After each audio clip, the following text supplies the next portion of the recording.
Hey, ladies and gentlemen, welcome to another episode of the Dota Show. This is episode 28, which means it's another Learning with Lumi segment. Today we're going to be looking in depth, or usually we look at in-depth replay stuff, but today, gotta make sure my webcam, oops.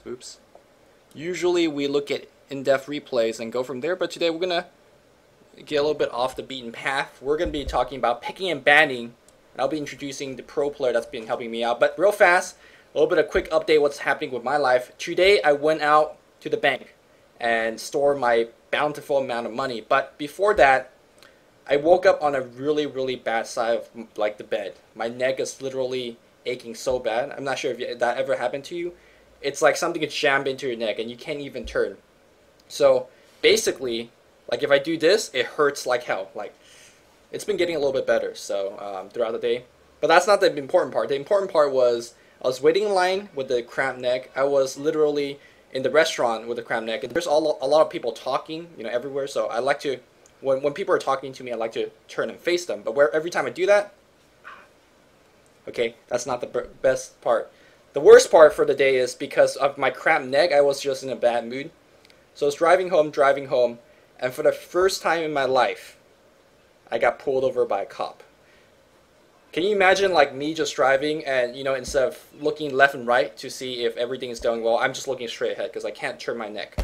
So when I'm backing out, sometimes you go like, oh, let's back up the car. Instead of doing that, I have to literally turn my entire body to back up the car. So it was very awkward.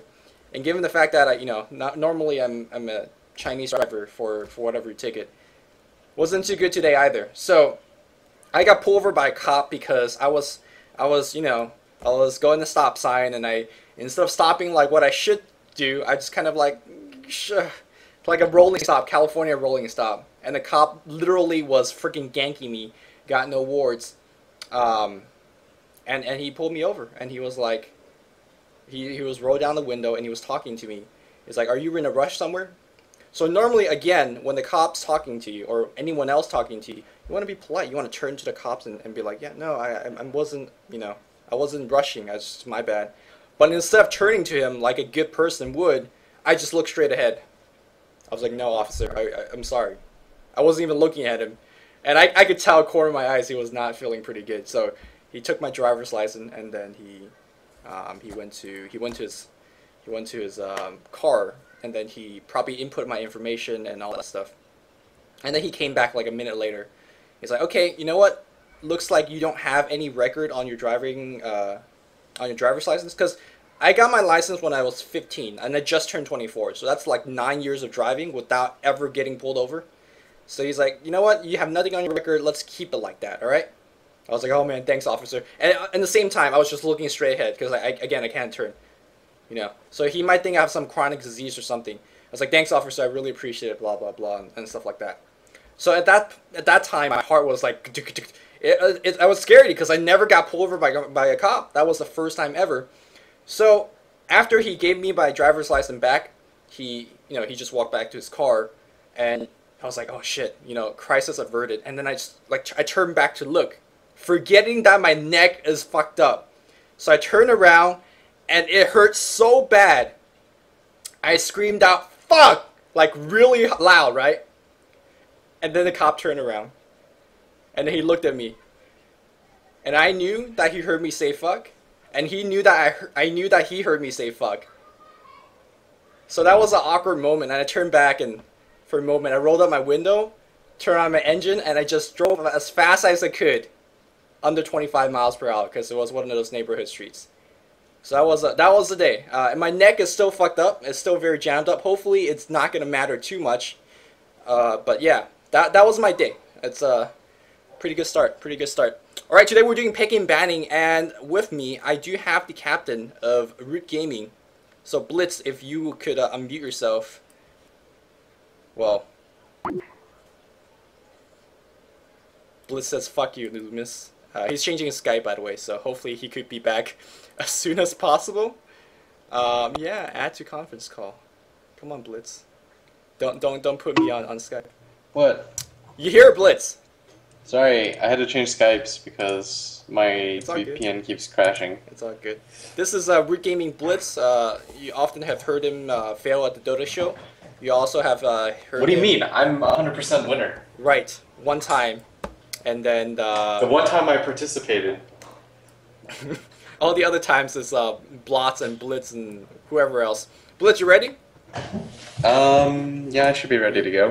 Your Stone Mania today? Alright, here you go. What's the meaning, man? You've never heard of Phoenix before, the band? I'm not cultured, I'm sorry. It hurts me. Okay, just real fast, let's quickly talk about pick and ban in general. You were telling me this, Blitz, yesterday. Like 90% of picking and banning is either knowing your team or knowing the team that you're facing against, correct? Yeah, for sure. Because everyone has a specific playstyle setup. Right. So if you know that a team like Mouse is going to play really aggressively, then you want to ban out some of their traditional heroes. Or if you're playing against an Avi, don't give them Invoker, Chen, etc. Things like that. Right. So right off the bat, right, 90% what we're going to talk about goes out the window because, again, it's about style, it's about knowing your teammate, knowing the enemy team, which we will get to that part in a later portion of the show. But for now, for this first draft, we're going to be drafting against a random person. His name is Bruno for the DotaAcademy.com. And we're going to just draft like, this is me first time meeting my team. This is my first time meeting his team. We don't know anything about each other, and we're going to just draft flat out. Sounds good? Yes, sir. All right. I'm taking forever to load in this game. Here we go. Okay, so we're Radiant. We have the first pick. Apparently a new thing that I found out yesterday.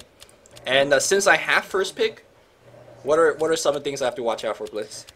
Okay, so when you're first pick, you can prioritize the heroes in order of like, okay, I don't need to ban Lycan because I'm first pick, I can take him. I don't need to ban Naga, Darkseer. So you can leave heroes like that in the pool. The heroes you want to get rid of are the ones that are generally just below that tier pick. Mm-hmm. So common ones we see are like Invoker, Leshrac, Chaos Knight, Panda, just the setup ones. Chen, if you don't have a reliable Chen player on your team, stuff like that. Okay. So stuff that you're not going to pick in the very beginning, but ideally something that you don't want to give away in the next two. So you never want to give away two very, very good heroes. So don't give them Prophet Lesh, that kind of thing.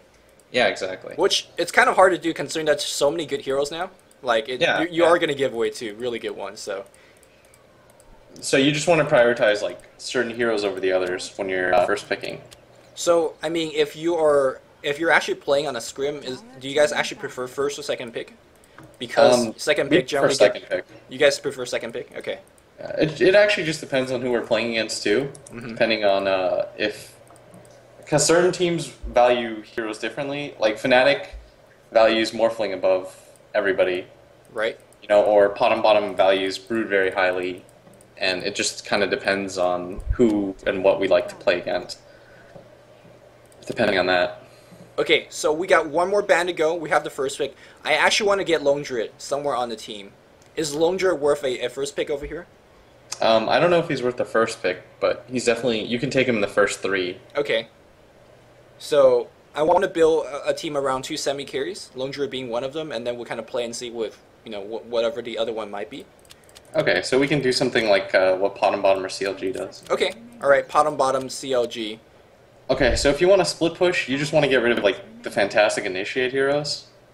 So you can get rid of a hero like Panda or CK or anything like that just has long range stun / initiate. Okay, so in that sense, we're not too afraid of, I guess, CK, because if we want to pick up a Lone Druid, right? We're okay with CK. Okay, so let's get rid of that one. And he's obviously going to be banning Darkseer Lycan. If he doesn't ban the Lycan, we'll just pick up that one and then go from there. Yeah, exactly. Okay. So if he does end up banning Lycan, then you can reprioritize a bit because there's still Lesh in the pool. There's still Chen. Rubik is starting to see a lot more play in a top tier setting.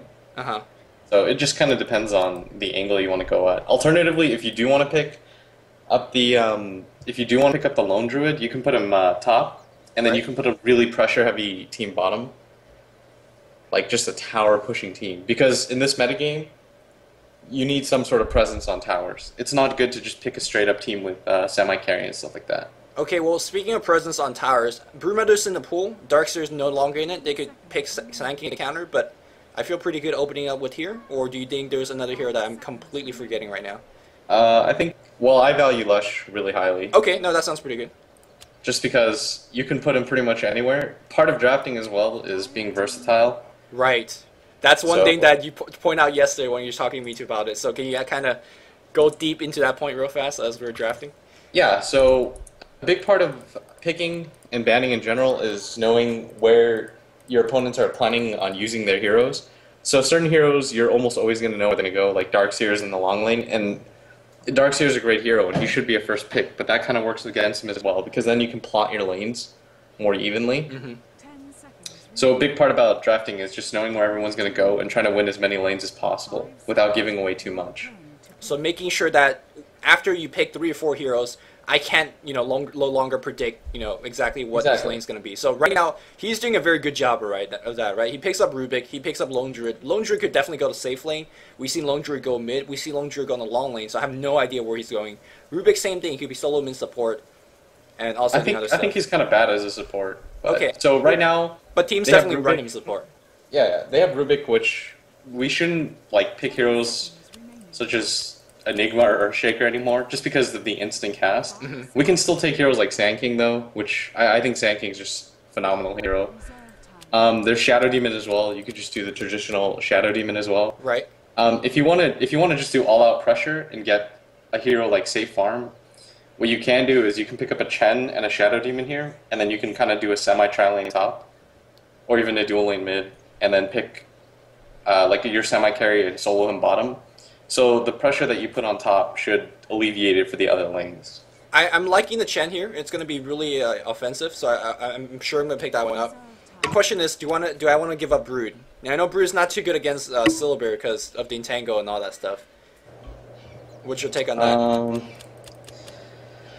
I mean, you can take Brood here for sure, but it's just not a thing that you could get behind of, or. Well, because then our entire team is pretty much just based around we have to push in 20 minutes or whatever it is. Okay. So Shadow Demon's what you recommended. I need to find him before we run out of time. Man, I wish they could actually give me a little bit more bonus time because I need to talk and stuff. We can be flexible right now too, because we can put Shadow Demon and Lesh mid as well, alternatively. Right. Or we could even put them bottom, or we can put them top in an offensive tri-lane with the Chen. I mean, at this point right now, they can't fight our team level 1 with the heroes they have. Right, at this point right now, or Lesh could go solo too. Like, we could do what Mouse do, Shadow Demon Kunkka. So we're leaving ourselves a lot of options open, and I think that goes back to what Blitz was saying earlier.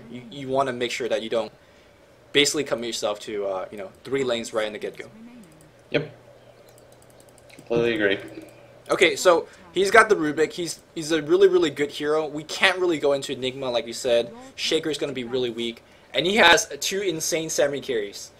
At this point, what the hell do we do? I think I'm feeling a little bit outdrafted here so far. No, not at all. Because the weakness of his lineup is that he can't straight up fight us for such a long time. Right. Because he has a Morphling and a Scylla, both of which require their own lanes. So if you can force him into a really awkward situation by just forcing awkward fights and just pushing down lanes, Lone Druid and Morph actually can't do anything. Okay. Because they have to get really up close with us. So I'm thinking I want to ban Enchantress here to make sure we have dominance in the jungle. And then, by all means. And then we're going to just do whatever the hell we want, right? Because our Chen could offensive jungle, push up the top tower, or defensive jungle and go for the bot, whichever we feel better at. Yeah, I don't think they have a ton of team fight either. So I think you just ban out. I think we should get rid of Tide. Tide or Enigma? I'd prefer not to play against Tide. Okay. I think we can handle the Enigma with our lineup. Okay. But there's no way that we can burst down the Tide in time. Well, Actually, alternatively, with Tide, the issue is he's useless for a really long time and he can't stop pushes. So you could just take out.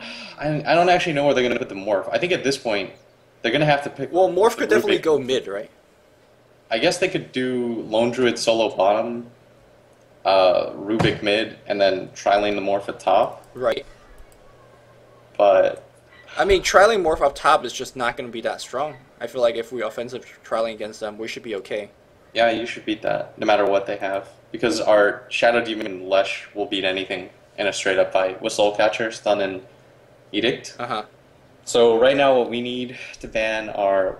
You could go to ban supports, but there's so many that are still good. I think you ban Sand King here and just get rid of all the team fight possible. Sand King... Are we afraid of Sand King? If they go Sand King, we could just go Pugna. I don't think that's like a straight-up counter. Fair enough. Fair enough. Sand King sounds good to me. If that were the case, then you would see Pugna pick a lot more often. Pugna's pretty good. Is there any case that we could go... Ooh. You know, we kind of forgot about Venomancer. Which... You can take Veno, but... No, I'm... Oh, I was saying, to give to them? No. I'm afraid I'm actually picking up Veno. I actually want to go TA here, but TA wouldn't be too good against Morphin in terms of chasing him down, nor would he be good against... Oh, Syllabear. Yeah. He's kind of bad. Okay, never mind. Nope. So we can just pick like a really pressure-heavy team. They actually only have like one hard disable. So if you wanted to pick something like Queen of Pain, I know I'm going to get flamed for it, but you could even take Storm here for the mobility. But you can wait to pick that up as your fit, because you still have both those options open. So as your fourth right now, you can choose to do 2 solos, or alternatively, you can choose to put Shadow Demon as one of your solos, SD plus Chen plus 1 bottom, and then a solo top. But I think we should offensive tri-lane here. Okay. And then just pick a defensive solo bot. Offensive tri-lane sounds fine with me, but we're kind of running out of time here. Do you like CK here as initiation? It seems a little bit weak, but we're kind of out of time. You can take CK. You can take CK. Okay. I mean, if we had a little bit more time to deliberate it, no, that's fine. CK is a little bit awkward if he's laning against a lone druid by 1v1. I think CK gets a little bit outlaned. No, what you should do then is, I actually like CK here. It's good. Okay. You've got a great initiating stun. What you can do here is you can put CK, SD, and then Chen bottom, and then you can push that lane out, and then you can put Lesh mid and just get him farm early. Right. And then you can just put a defensive solo like top. Like a Windrunner top or... Well, Windrunner's banned, but... Oh, shoot. Depending on who their supports are, you can still take Plop here. Queen of Pain? Yeah, you can still just take Queen of Pain. I'm not sure if I want to pick Queen of Pain against Lone Druid. I feel like in one of these fights you're going to get in tango and you don't... I mean, you have to assume that anybody you put up there is going to happen like that. That's why you have like the Chaos Knight and all the Chen creeps and all that jazz. Because right now they don't have any way of killing all of our illusions too easily without being up close. Okay, so in terms of protecting their lanes, we still aren't really too sure. I think it'll be Lone Druid bot. Okay, I think it has to be. I think we'll know now once he picks his last pick, right? I'm almost certain it's going to be Lone Druid bottom. The only thing that gives me concern is whether that Rubik is going to be a mid or a support, but I think Rubik as a support is incredibly weak. Just because we can melt him immediately. One stun from CK and that guy's dead. The annoying thing about Rubik's support is telekinesis kind of, easily messes up any kind of initiation half the time, so... I mean, literally though, we have so many things that can just blow them up instantly. And they're right now they got kind of no stun, so that's pretty good for us. And we can negate their burst. Okay, so this is not bad for us at all because their team can't fight us pre-level 6. Right. And they also they have a lot of split pushing power, but we can just force fights on them with the heroes that we have. So kind of go mid all 5 is kind of what you're saying. Well, not that, but you can gank and stuff. So if you're gonna put SD, CK, Chen bot, Lesh mid, because Lesh will beat a Rubik mid, then you just need your solo top, and you still have heroes like Queen of Pain. They still don't have like a single stun. I feel like Bounty Hunter is pretty decent here. But then you're gonna need like way too much farm. And you're right. You have melee initiative. And he's not that good as a pusher either, so... Yeah, you can even take Enigma here, or Quab. Well, I just had 1 second left, so I was spam typing Queen of Pain. But yeah, for the last pick, Enigma would have been... I actually would have liked Enigma a little bit better, but maybe not, because there's Rubik against stealing our spells. Yeah, we needed some burst damage, and Queen of Pain gives us that. Right. So unless something drastically changes with their last pick, we're going to run a top lane Queen of Pain. And hopefully we're the best there. We're going to run Lesh mid. Most likely with... You wrote the guy on Leshrac, and you say that you don't like the Lightning build. No, I think unless you're being pushed up against, you should never get Lightning. And we're definitely not going to get pushed up against. We're the offensive here, so we're going Edict Splitter max. Yep. Okay. And then just get your ults at corresponding levels. Right. And then, I don't know. Like, the issue with our lineup right now is their entire team fight revolves around level 6. So we should go quick and before they get to level 6. Okay, they pick a Lion. Okay. What is our guess on their lanes? And we'll ask Bruno later on who's drafting here. Let's see if we actually correctly guess their lane, and let's see if our lane is going to be a little bit better. I don't know. I think they're going to do something stupid like Lone Druid bot, Rubik mid, and then... Tri-lane top. Yeah, because I think no matter who they put mid, it's going to lose unless it's a dual lane. And if they dual lane us, then our Queen of Pain will have an easy time at top. Right, here's the thing. Even if they tri-lane top, I feel like it's a really weak pushing tri-lane. Like, you got Anchor Smash and a waveform. That's their pushing spell. Exactly. So they actually have no way of... Once they want to fight early, they have no way of pushing towers. Because as soon as we kill somebody, it's a tower. Right. Like, our Lush Chen SD can just go lane to lane, and they can't actually hold up against it at all. And their team fight is dependent on having... Like, how long is Tidal? Like 140 seconds or something? 150-second cooldown. It's yeah, so that means they can only fight us once every 150 seconds. Whereas all our spells are low cooldown, like our stuns, our Edict, all that. And we don't actually need Queen of Pain's ult to fight. Right. And we can negate most of the burst damage with Chen's heal. And as soon as we get a mech on him as well, then I don't see how they fight us. Okay, so we got Bruno, who's the drafter on the enemy side. According to Blitz, Bruno, you got heavily outdrafted. I'm not sure if actually that is the case. How were you actually going to lane this? I'm just curious on this one. Well, I drafted trying to think about flexibility. Okay. I didn't want to have any lane set in the beginning. That's why I went with Rubik first, which is such a strong hero, and you can play him as a solo mid or as a support. Right. I didn't know at the beginning what you were going to with the solo mid. I'm assuming now that you might be going... you can put SD Leshrac, which is a very strong combo. You can solo co-op. You have a lot of different ways to put it. The thing is that about that Chen, when you put that Chen, you were saying that you would have 2 solo lanes. So I also tried to capitalize on that. So you're going to get 2 solo of yourself? Is that kind of... Yeah, I was trying to go with the heavy roaming. I actually am not...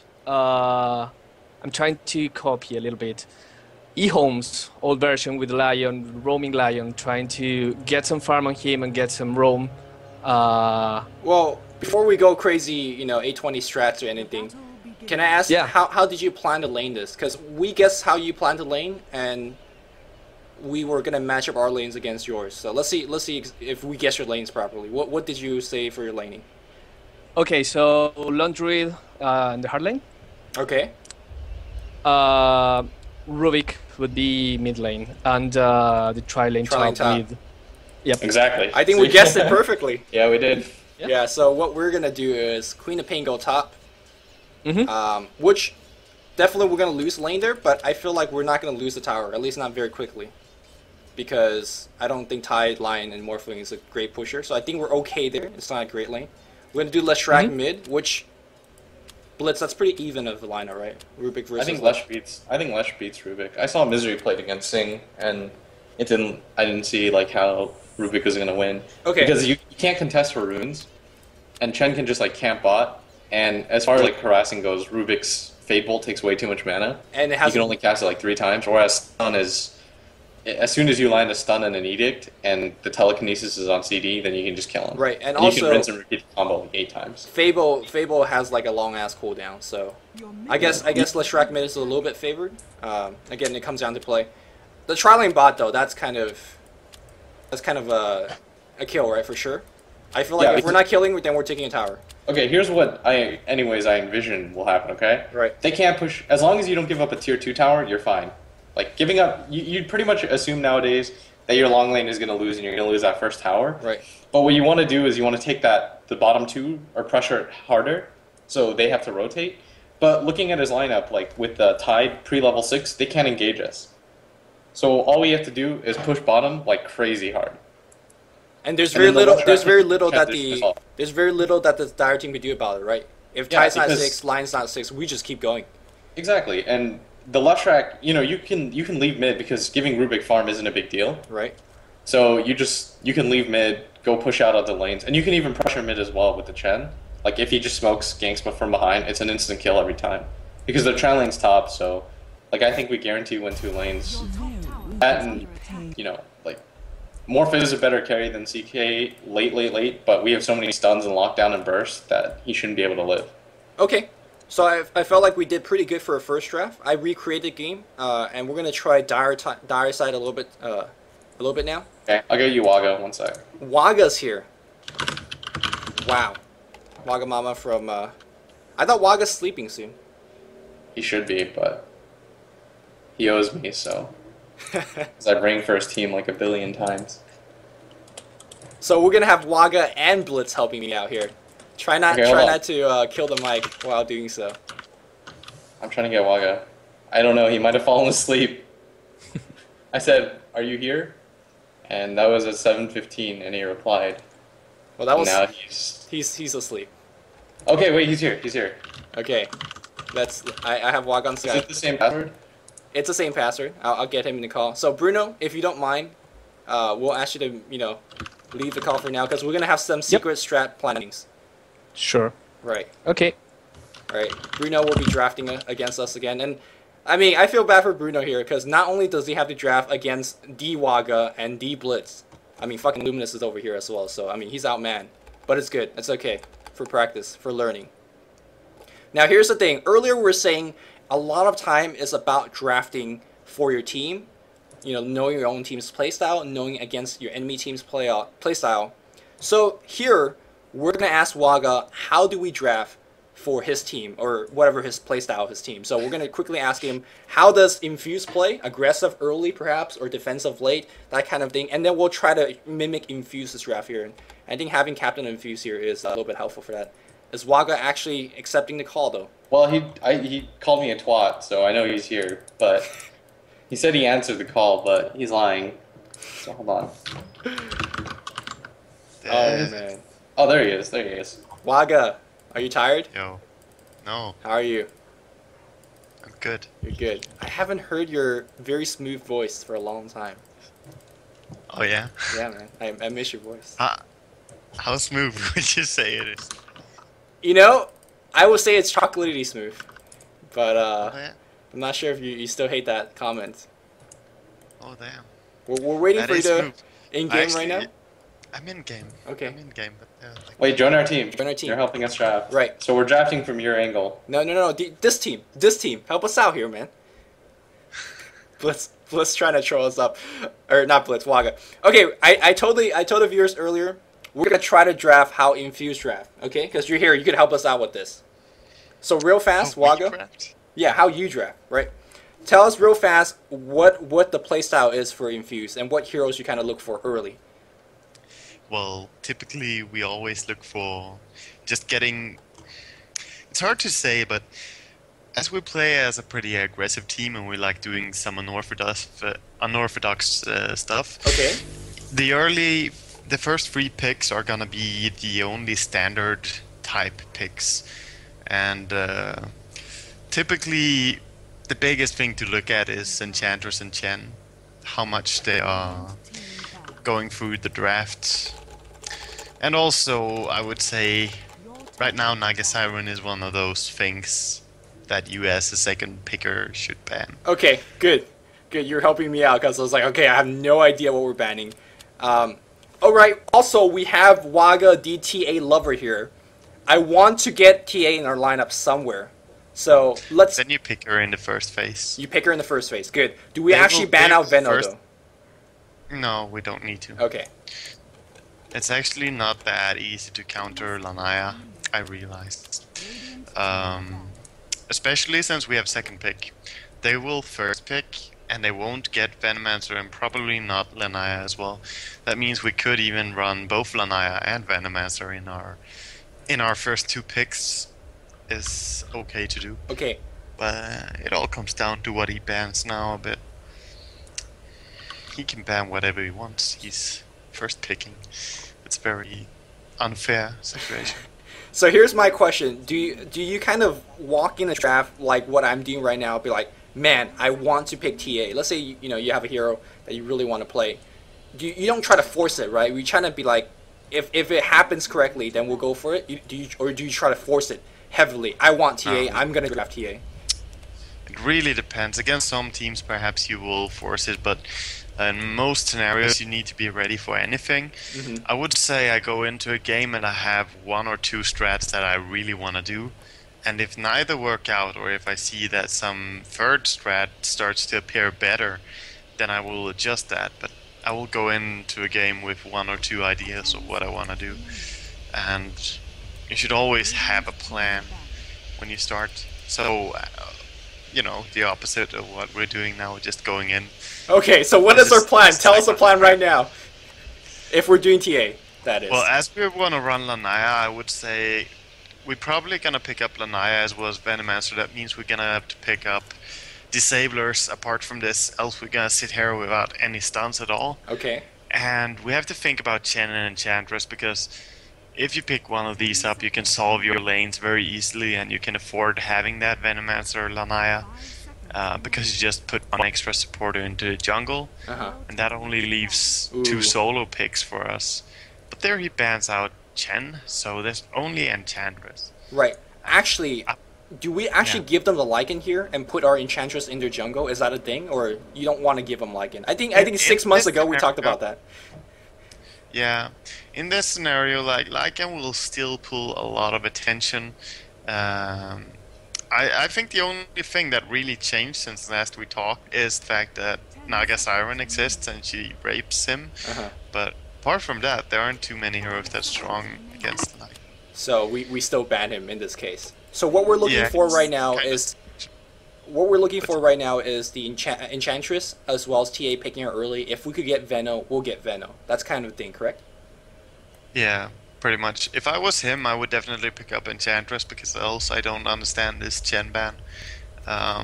What he's doing right now, like Furion in the pool, he goes for Furion. Furion, this is kind of old metagame what he's doing now. He's picking early Furion. It's not as strong anymore as I would have said it was just a few months back. He can get an annoying lineup with Furion and Lone Druid, though. This is something we hope he doesn't do. So at this point, we're just hoping, right? We can't really... Well, can we pick up a Lone Druid here, or we don't want to do that? We don't want to just approach that? My team would not like to pick up the Lone Druid. We would for Lanaya, and we wouldn't have to pick the Venomancer. Now we have time to consider, like, do we want to get something else with this? What do we want to force them to do? And this Furion pick feels weird. Well, you were talking about earlier about Enchantress. Again, picking for Infuse, let's just kind of pretend here. We're picking for Infuse. We're going to be very aggressive. It seems like Enchantress is the hero to have for that, right? Yeah, but in this scenario, I would say going for Enchantress, and that leaves us with the option of going aggressive lane. So yeah, we would probably pick her up. Okay. It's a strong pickup. You don't sound too happy about it. Is there a hero that you think it's... There's so many heroes. Like, this second pick is hard to decide. It's so situational. It really comes down to what you know about the enemy team. And here I know nothing, so I will say Enchantress gives us the options. So we're leaving best options. So far, what we learned from Waka is walk into the game with the game plan. Not like me. Walk in there's like, I have no idea. It's like, oh, I don't play TA. That's not where you want to start out with the draft. And a lot of it, knowing the game, you want to have a core strat. You want to have the ideal 5-man lineup. Which 5 heroes do you want, and which of these are hard to get? Which do you have to get in the first phase, and so on. All of this is into consideration when you go into a game. But then you have to have the optional picks. Like, I could replace my Venomancer with a Crystal Maiden. Right. But what are the benefits and what are the ups and downs of it? Here we might see them taking the Venomancer, I don't know. Venomancer eats up Lanaya pretty good and is strong against Enchantress. Yeah, you throw the Gale, she stands still, you kill her. And earlier when you talked about, what is our exact 5-man lineup, that goes back to knowing your team well. That's what we said at the beginning of today's show, is knowing your team. That's more important than knowing who you're going to be facing against, right? Because halftime, sometimes you don't even know who you're facing against. But you got to know your 5-man, your 5 ideal lineup. If you play aggressive, you play defensive, whatever that might be, you got to know your team well before you even go into the draft. And seems like he's taking a while. Yeah, now he has to, think about his next 2 picks. These are the most important picks in the game for him right now. because the last two picks he will have a lot of time to think about them. He goes for the Venom-Mancer and he's gonna add that with something. He's not completely certain. So we're not absolutely screwed here that he picked up a Venom-Mancer. We're No, okay, right? It's not as big of a counter as some people think. He goes for a very strong global strat, and so far we have no stuns at all. This is a weakness for us, definitely, and he's doing good in using it. So our next pickup has to be a stunner, I would say. Well, do you feel that Crystal Maiden's too weak of a stunner, or she's... We shouldn't get Crystal Maiden now, I feel. You should not. No, she's not strong enough. I would say we can steal Rubik. We can also take a Windrunner just to complete our lanes a little bit and get a bit more strength. But I'm thinking this game looks like a Night Stalker game. Night Stalker being the tank and running in along with Lanaya, you can chase really good. So we probably want to do a Night Stalker lane with our Enchantress +1. Do an aggressive tri-lane with that, and just put solo top. I would say we can put Windrunner up there, get some items on her. And again, we need an early mech against Tinker. Right. How are you going to deal with the just like the March though? Yeah, I'm afraid of running through that it. March. Don't you need some sort of like hero that can just like run in and initiate aside from NS? Because I think NS will get eaten. Because the Venom flow is like so strong on him. As I said, I think I would have picked Wind first, but yeah, gonna run the Night Stalker anyway. Even though the March is pretty strong against it, the power we have is to initiate with Lanaya slow traps and running in with Night Stalker. Even against this Tinker, we shouldn't run into them when they are gathered, of course, that's gonna be a bitch. But if we have a farmed Windrunner on top lane, because they're gonna sack that lane, I'm pretty certain, looking at their picks. It's probably gonna be Fury and solo top, and Windrunner rapes that lane. Okay, so here's the thing. Right now we have a whole bunch of slows, not enough stuns. Do we have to adjust the spam phase? Do we ban out the hard to kill hero like Morphling, or other stuff like that, or we just keep running our strat here? Well, their global strat is not something we should like get over concerned with. If they pick no Morphling now, I feel they get too much good stuff. So what we should ban out is a big team fight kind of hero. They still only have the March. I would say get rid of Enigma or Morph Tide. Morph Tide as the next two ban. Okay. Yeah, Tide is okay. Tide or Morph Enigma a little bit better than you're saying, or not Morph at all. I would say Tide. Yeah, I would say Tide Enigma. Okay. Is better. We removed their option of having that big team fight. We already kind of decided that we won't. We can pick up a Sand King for top lane, but that gives us way too much melee though. It's really not optimal. Yeah, we're working with two already. Don't want to really pick up too much. Again, this team, what we have right now, doesn't actually go past 30 minutes. I say 35 minutes. We don't go that late at all, right? So we were putting a lot of eggs in this early basket. We can go late, but the problem we're gonna have is if we overcommit, if we just run in one time too far against this Marcher machine, it's gonna be really hard for us. But definitely I think we can take this pretty long into a game. Lanaya skills harder than any of their heroes so far. Right. And if you play a more safe style Palanar, which I know Synderen is one of the best at doing, just farming him up a bit more than people usually do, you can become pretty damn strong. And as I said, and as you said, running into a March is not that effective of a plan. This is more about map control. If we get an Aghanims at any point on Night Stalker in this game, cope it with the Lanaya traps, we're gonna have really nice vision, makes for easy Roshan picks, etc. We are the Dire, we can abuse Roshan. So just ban out Tide, I think, remove that teamfight option. And we're gonna be able to just control the game. Once we kill Roshan for like the third time, in my head, is when we can finish this game. And we definitely have the good Roshan capability because meld plus the minus armor. If we want to pick up a medallion, that's there as well. Again, I like the Enigma and Tide ban here because right now they got no stun, and we're bringing the hammer to them, and they're gonna try to survive. They have one Gale, and that one gale is not going to be There's only enough. one stun in the game, Right. and that's the stun of Night Stalker. So everyone has trash stuns. Well, I as mean, far we as got I'm great concerned. slows. They got nothing, so I They feel have pretty good. Venomancer slow though, which is the best in the game. So still going for no stuns. They pick up an interruption at least of Shadow Demon. That's really annoying. It's annoying, but again, it's I would say it's so and so. Their pickup. So this is earlier you were saying time to pick up a couple more stuns here, and I of would course still some player winning. I would Windrunner? still say that Windrunner top is gonna do pretty fine in this game. Windrunner up top Who's- actually just doesn't lose any of these heroes so far, right? Well, Furion can, if he's really good at, if he knows how to play his lane, he can do pretty good against it. But most Furions don't utilize the full power of it. So, in most scenarios, I think Windrunner wins that lane. And at least get up early mecha, which is all we need. Early mech to keep up our HP when the Furion ult and the spam from Tinker goes out. Okay, so earlier what Blitz and I was kind of talking about is after we're drafting, we're trying our best to predict their lane.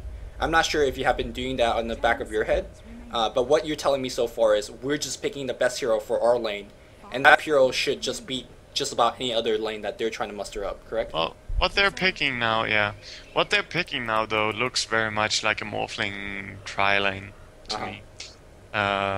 Because it kind of faded away from being something with a jungler of any type and farming, or just abusing. Whoosh. And they're going for something completely different. Okay, we got like 40 seconds, so what the hell They are we go afraid of? They go for a Ninja Undying, which gives them some strong push. We're gonna go for something that supplies our bottom lane with some aggression power. Are we actually diving in and dying? That sounds crazy. We're not gonna go for bottom though with our Night Stalker lane. We decide to We switch swap now that. top right because we're not going to dive that. We put the Windrunner up bot, and do we get a pushing thing? Do we pick up a pusher here and go for it? I would go for Lina or Dazzle in this scenario. Crystal Maiden would be okay, but I would go for Lina or Dazzle. Okay. I personally It's- like Lina a little bit here because I feel like we're lacking in AoE, and I feel like her stun's a little bit better. Her burst is a little bit better. Dazzle helps Night Stalker Dazzle is dive, but really good in this scenario too, though, because of his ultimate against Undying, and along with Lanaya and Night Stalker, heroes who need to dive in, it's a good way to just get that tank ability to go in. But it's like a situational pick, depending on what you like to play in your team as well. okay. But with these picks, they're gonna go for aggressive bottom lane, I would say. Mhm. And that lane is going to be hard to survive for Windrunner. If they land any of the spells, really, she will die. So she just has to sit at the tower and hope they want to push. And when they push, she can stand in the tower and survive. That's pretty easy. On top lane, Furion has to do pretty much the same thing against us, if they lane it as we predict. And mid lane is going to be Tinker against Lanaya, which favors us pretty hard, I would say. What is there any room for them to do anything different? Yeah, they could put their tri-lane top and put the aggression on us. But if we have Enchantress, Lina, and Night Stalker up there, even with the Furion TPing in, we should win that lane. We can come in with 2 Enchantress creeps, and our single target focus is pretty strong. We can just slow someone and kill them, even against this Shadow Demon with his pull down. Okay, so our prediction here, or our laning is going to be our defensive trialing up top. We're going to have the Lanaya solo mid and Windrunner solo bot. Our prediction is they're going to be running offensive trialing. They're going to be putting Tinker mid, and they're going to be putting Prophet. And of course, Waga did a pretty good job explaining why we should be okay in most of lanes, aside from the Windrunner lane. So, good time to actually pull Bruno back in. Join back in. And we'll kind of ask him exactly what he... Welcome back, Hey, Bruno. guys. Hey, Yep. so Here I am. what was your lane? How did you plan to actually lane this? Okay, so I expect you to go tri-lane, well, with the Enchantress on your safe lane, Right, TA mid, right. and Windrunner bottom. So we got predicted So I pretty said- hard too. So, as I was expecting Windrunner bottom, I said I have the better tri lane, so I better go contest him. So I go with an aggressive tri lane instead. Okay. Here's this very interesting point. Both of us think, you think you have the better tri lane. We think we have the better tri lane. So, from what you're saying, are you actually putting your tri lane up top? Yes, I am. Interesting. So I think we're gonna have to ask our kind of our what do you call it, neutral person here, Blitz. You've been listening throughout all of this, right? Which tri lane do you actually feel has the advantage up top? Who is it? It's Night Stalker. Enchantress. I'm out of the thing now. Night Stalker, Enchantress, and Lina. On top I'm playing lane, her right now. right? Versus Veno, Shadow Demon, and Tombstone or Undying. I think they're stronger than us early, like very early. Like level 2-ish? Yeah, level 1 to like 2. But once we start picking up levels, it should even out a bit. Okay, so it depends It on how... really just depends on... It really depends on how the ganks with Enchant go, and what kind of creeps she can pick up the early. pressure. And I guess the warding as well, right? Yeah, because the thing about the tri lane is, alternatively, you could just go pressure other lanes, and you could just pick up levels top, and then you can pressure mid, because with the jungler it's easier to go from lane to lane. And then, because Night Stalker, we can get him levels early. Okay. And that should be fine. So I think our draft is okay.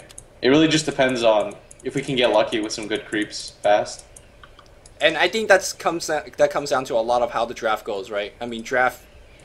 Like, Blitz, I remember one thing that you said yesterday, which kind of ring a bell to me. You don't actually want to end the draft kind of going 50-50, which is kind of how this draft is. It, really comes down to play. But that's how a lot of pro games actually do come down to, right? Kind of 50-50, and it comes down to players' skills. Yeah. You want to be... You just want to be stronger at some point in the game. That's where you want to be. You know what your strength is. Okay, so what is the strength of this lineup? What do we try to aim to do? Early pressure? I'm not sure if we could do it against this lineup anymore. Around minute 12 to minute 20, we're gonna be a lot stronger than them, I feel. Okay. And if we don't get our head up in the clouds about this period of strength and overcommit, then we should be able to just transition pretty easily, get nice DPS from Enchantress, nice DPS from Lanaya, and we could even get some farm up on Windrunner since she's soloing bot against Furion. I don't know, it feels like we could handle them from there if we just get some kills out of it.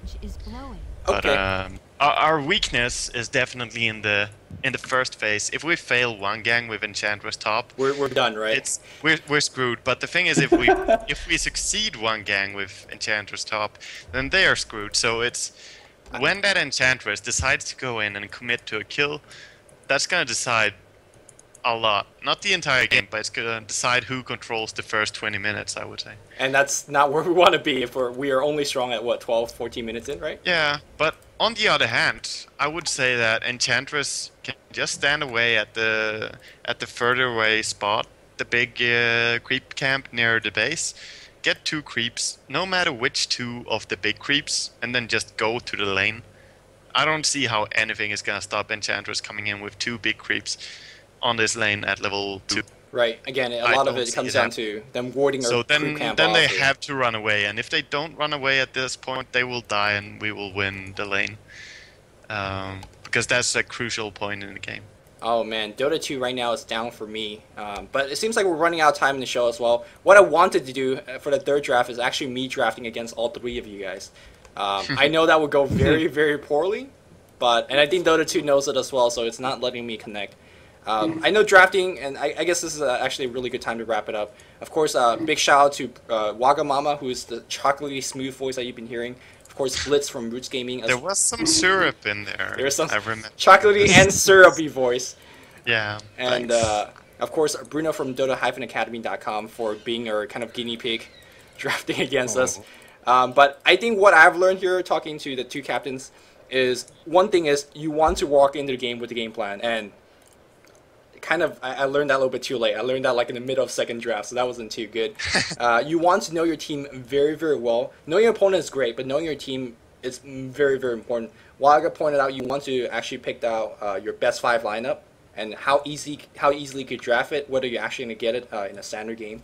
That's very important as well. And then it's kind of just Yeah. adapting and predicting, right? A lot of lane You need prediction. to, yeah, as I said, when you have an ideal 5 pick, you need to know, okay, these 3 heroes I need to pick in first phase, and then typically there are gonna be 2 heroes that you can always pick up, sort of. That's not gonna be banned in the second phase anyway, so you can get your main 5. But it all comes down to if your ideal 5-man lineup is gonna be effective against whatever your enemy is doing. Right. As in this game, the enemy went for Undying, which is very different and unorthodox, and you're not going to be ready and you're not going to have planned for this. So at that point, you'll just see your strat is well-rounded enough. Well, it also goes back to what you say, right? Sometimes, let's say you're one of your hero that you always want to have is Venomancer, and let's say they pick it or they ban it. What other support do you put in its place? What are the pluses of that other extra support? What are the minus? And adapting to it. Maybe Venomancer's not good against Undying, and you didn't even plan for it. So you're gonna have to adapt, and that's the last thing that I really wanted to again talk about. If I got to draft against these guys, I was like, okay, so here's how I adapt. Here's what I think. Unfortunately, Dota 2 is bailing me out because in any case, I think this is a very good time for question. I don't want to run this episode for too long because Waga wants to go to bed, I imagine. And so if you guys have any specific questions about drafting today, it is a very good time to ask because Wagamama from Team Infused, Blitz from Do you have a Root link Gaming. to the chat and stuff? Yes, it's here. I'll give it to you right now. I'll put it on Skype. Yeah, you can actually pick the question if you want to do so. Nah, I don't know. Dude, Is that link working for you? it's like a link that doesn't work, I think, but I'll Here. write it. This one works now. If you're lazy. Yeah, I'm lazy. Thanks. Man, I remember I used to ask you for replays, and you're like, oh man, my download system doesn't work. Fucking log, it's just being lazy. Alright. Yeah, I can't switch the replay system and stuff. Oh yeah. There's kind of a lot of heroes kind of being, questions that are being thrown out. I just want to focus on the question that are mostly going to be dealing with picking and banning. And the question I see right now is, this is kind of hard to say because there's a lot of what ifs and depends, but what is the best hero that goes in a solo lane? I imagine a long lane solo against 3 heroes, against a tri-lane. The best Darkseer. hero against 3 heroes. What did he say? Blitz? I said Darkseer. I think it's not even close. Yeah, I think that Darkseer is pretty, what are you gonna do against Darkseer? The only thing that you can do, and we argued about this earlier today, is have a lane that can actually kill him when he comes to Iron Shell all the time. But You can Ion Shell the tower too. yeah, the thing is, it's Wait, you 20 can't? seconds. You can't Iron Yeah. Shell the tower? What the Well, No, no. no. You can Ion Shell That's- at the tower. Oh, I see. The thing is, the Iron Shell is 20 seconds duration, so a good Darkseer should never die on his lane, and I can agree with this. But at some point, every player is gonna feel confident enough to just go out and try and leech experience. And then you just kill them then. Yeah, but Darkseer, yeah. Apart from Darkseer, though, let's see who would I deem the strongest. Pretty How's hard to Windrunner? say. Is she I no can- good? Windrunner is not as good as most people think at doing it, but Is it I because would she needs say- like level 3 to have that power shot, or why is she no good? no. Well, you have your Windrun, but if you get landed by a gale, you die. Fair enough. That's Or you can just wait for the Windrunner pop and just Yeah. have your initiating It's stun and then just wait. It's not that hard to kill Windrunner if she's out of position, is what we try to say. But I would say one of the heroes that can actually offlane pretty surprisingly well, and it's an unorthodox hero to do so, but it's Bane Elemental. What? He's not that strong, and if you just think about it, but he's actually really strong at doing this one thing. I It's- do not see at all he does not counter It's push. very hard to understand how he can do it, but I can promise you that he can. The thing is, he has pretty good base stats. He's strong, he has high mana, everything, and he's pretty quick as well. What we did is we tried this several times in a row against teams like Terra or Moscow 5, who are very aggressive, and it was successful in every game. We just bought boots and fucking sell pub style loop, and There was nothing wrong with it. So- you skill Nightmare on the 1, and you can always get out of any glitch. Right, just Nightmare with the most dangerous guy, and then Brain Stab at 2 and 3, and just live, right? Is that kind of the plan? If 3 guys go on you, if you already fucked up so much that everyone is close to you and Then you're you dead. are stunned, then you're supposed to die, Right. and any hero is supposed to die. But if you have some form of awareness and you know that when one guy comes close, you should start backing. If you have some form of awareness and play Bane offlane, as soon as they try to do anything on you, you will be able to just Nightmare 1 and walk away. You're not gonna die to 2 heroes, and he's very quick to tank. You Okay. just walk. Sounds pretty good. So Darkseer It's is the A answer. No, I'm not saying that Bane is one of the best, I'm just saying he's Something- a hero that's good at it that you don't think is good at it. Right, something you guys tried and worked against very, very aggressive teams. Okay, I mean, that's good enough for me. And I think that is enough time for a show. I'm sure a lot of you guys have more questions, but want to keep it short. Don't want to keep these guys too busy. But another big round of thank you for Blitz, as well as Waga, as well as Bruno for joining us. Really appreciate the help. And where can they check you guys out? Your Twitter or your website or whatever else? Yeah, you can follow me at, as I posted in the chat now, Waka Gaming at Twitter. That's it. At Swaga Gaming, without the S. And Blitz, do you have anything? Oh yeah, Twitch TV/Blitz Gaming, or is it Root Blitz? Oh, no, it's just Blitz Dota. Blitz Dota. My opinion, one of the best North American streamers. Go check him out. So, Hugh. Hugh, indeed. And of course, Bruno from Dota-Academy.com, which did feature Blitz as a top feeder of last week. Okay, in fairness to me, I played one game, and it was against IG, and I had to play support Venno, and one of the deaths, I suicided into their fountain. YOLO So- 2012. Dude, Yeah, I was like, okay, well, we won the game, and I ran in and I ulted and I Yules myself, and the fountain killed me. Can you stop being such a ping abuser, Blitz? That's what I It's get. all about context. I had wards for us all game, and I had items. That's all I'm saying. All right. Yeah. You were out of position all game and they go on you. One time! I think diving into the fountain is what we consider as out of position. But that's gonna do it for episode 26. Hope you guys enjoyed, or 28, sorry. Hope you guys enjoyed this episode of the Learning with Lumi series, and give me some feedback and comment. We'll see you next time at 7 p.m. Pacific, and that's it for Wagamama, Blitz, Bruno. I am Luminous. We are signing off. Thanks for watching, guys. GG.